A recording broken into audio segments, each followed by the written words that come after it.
The Hidden Holocaust, The Holodomor and Its Legacy, written by Sarah Willards, narrated by Judie Heths.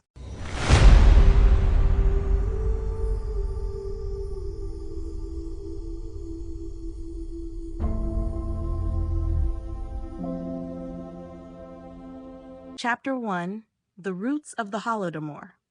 The Holodomor, a man-made famine that devastated Ukraine between 1932 and 1933, has its roots in the policies of the Soviet Union under Joseph Stalin.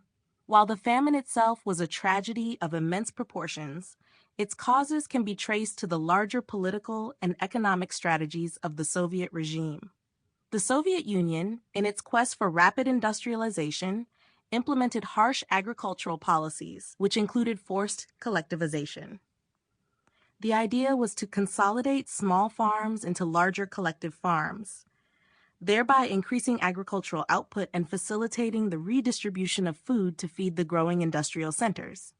However, this policy had disastrous effects on Ukraine, where agriculture was the backbone of the economy. Collectivization forced Ukrainian peasants, who were traditionally independent farmers, into state-run collective farms.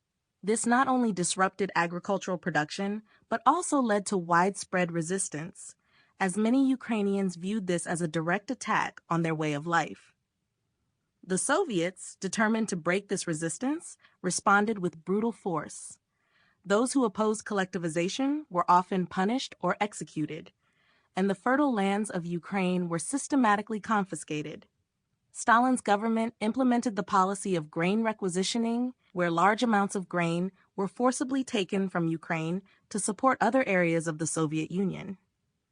Ukraine, known as the breadbasket of the Soviet Union, became the primary target of these requisitions. The grain was not only taken for export, but also used to fuel the industrial ambitions of the Soviet state. This left the Ukrainian population without sufficient food for survival, pushing them into a state of extreme deprivation. At the same time, the Soviet leadership imposed severe restrictions on the movement of people. Borders were closed and internal passports were required, preventing Ukrainians from fleeing their hunger-stricken regions. This isolation ensured that those facing starvation had nowhere to go for relief. The root causes of the Holodomor lie in the intersection of these harsh policies: the forced collectivization of agriculture, the extreme requisitioning of grain, and the political repression that stifled any resistance. The result was a famine that claimed millions of lives and remains one of the darkest chapters in the history of the Soviet Union. Sample complete. Ready to continue?